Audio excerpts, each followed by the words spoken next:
तर डॅमेज झाला की झाला. त्याला आपण परत कुठलीही ट्रीटमेंट नाहीये. तुम्ही जगात कुठेही जा, ते नजर परत येत नाही. की सर्जरीमुळं आपण आपला चष्म्याचा पूर्ण नंबर काढू शकतो का? तर ह्या सगळ्या गोष्टी वर्क नाही करत चष्म्यासाठी. काजळ वापरणं हे एक सेफ आहे आणि आता याला बकरीचा डोळा लावला.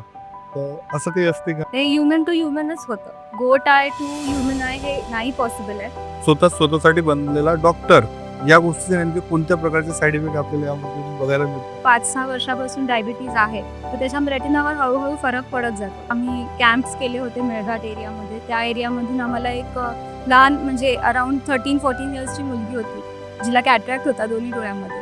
मोबाईलचं प्रमाण, स्क्रीन टाईम जास्त यामुळे सुद्धा डोळ्यांना काही त्रास नक्कीच होत असतो. ब्लू लाईट पण आपण जे म्हणतो की सतत जे ब्लू लाईट आहे, तर त्याचा पण थोडंसं स्लीप सायकल डिस्टर्ब होते त्याच्यामुळे. काही बिमारीज आपल्याला अनुवंशिकतेनं गिफ्टमध्ये मिळतात. डोळ्यामध्ये असं काही आहे का, की आता एखाद्या व्यक्तीला जर त्याचे नेत्रदान करायचं असेल, तर त्यानं कोणत्या एजमध्ये अशा पद्धतीचं डिसिजन घेतलं पाहिजे? किंवा आजकाल YouTubeवर काही एक्सरसाइजेस सांगतात, की हे करा तर तुमच्या चष्म्याचा नंबर कमी होईल. ह्या सगळ्या गोष्टी वर्क नाही करत.